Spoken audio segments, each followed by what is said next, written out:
Chapter 6, Triple-Sided Coin. As we read Chapter 6 today, I want you to think about Travis's interactions with the man behind the pawn shop counter. Okay, how is each of them making the other person feel? How are they making them think? Or what acts or what they do is it telling us about them? Okay, so keep that in mind as you're listening today. Chapter 6, Triple-Sided Coin. Travis opens the door of the pawn shop in town and waves me in ahead of him. The bell on the door announces our arrival as it hits the glass. The dusty smell of the place triggers a bunch of memories. Good times. Together times. When Dad and Grandpa would take Travis and me out looking for coins. Numbers and money are something Travis and I can do well. So we took to it fast. Grandpa loves the dustiest stores best because they were the ones that would have the uncracked rolls of coins in the back of their safes. When the store owners would trade their old rolls for new bills, we'd open them at home to see what was inside. Sometimes we'd find a buffalo nickel, a Mercury dime, or an Indian head penny. It was a little bit like Christmas. Being here makes me ache to go back in time. The man behind the counter doesn't say hello. He rolls a toothpick back and forth in his mouth with his tongue.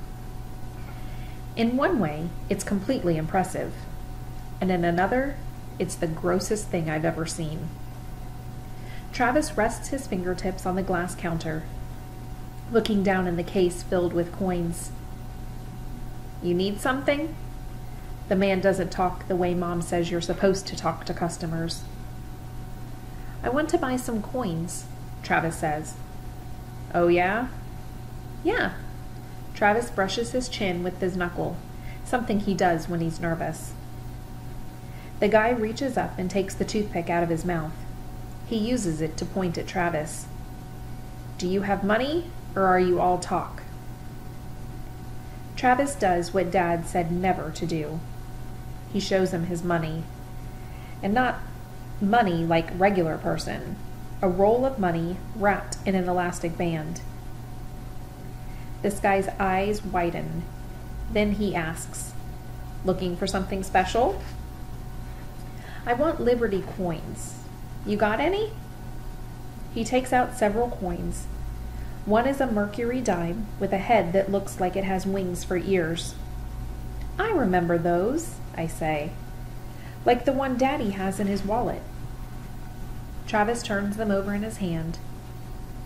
Nice. You have anything more unusual? The guy's eyebrows jump.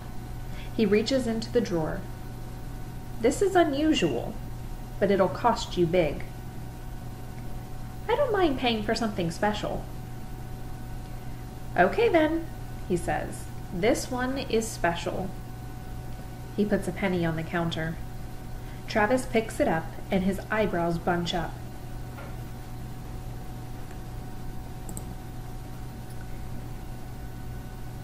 This is smaller than other pennies. The guy nods. It is. A rare find. Travis glances at me, and then he turns toward the guy. How much? Well, the guy says, if you know anything about coins, you know that a coin with a flaw in it is far more valuable than a regular coin. Something isn't right with it, and it's worth more. Like I said, Travis said. How much? The guy tilts his head to the side.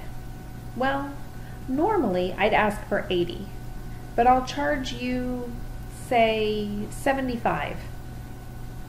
Travis smiles. Even I remember how Dad used to tell us never to smile when you get a number. Never. Even if it's the best number in the world. And here he is smiling like he won the lottery. I try to look serious enough for both of us. Well, that's really generous of you. $75 for a penny that's been dipped in nitric acid. The guy's smile falls off his face. I bet the police would be interested in a little bit of fraud. Now listen, Travis interrupts. Look, I wasn't born yesterday. Stop messing with me. Travis points at a coin in the case that has a walking woman wrapped in a sheet with the sun's rays behind her. It is beautiful. That 1933 Walking Liberty $50. How much for that one? Well, that one is a really fine condition. In fact, just tell me how much, Travis says, leaning in, palms on the glass. 45.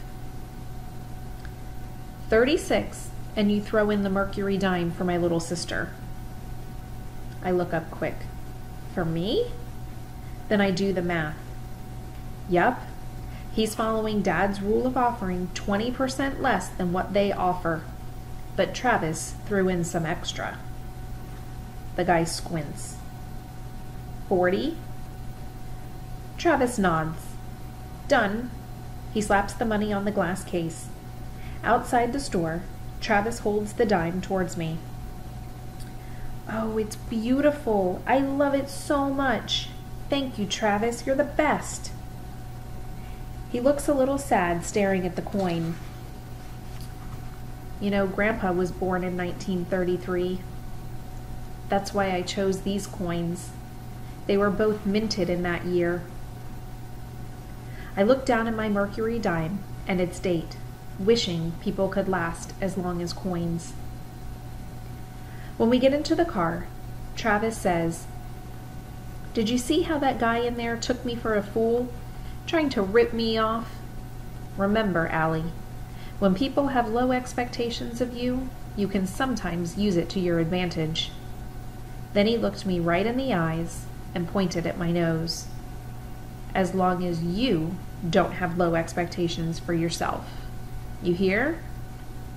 I nod again, but I think to myself that it's hard not to these days. And that is the end of chapter 6.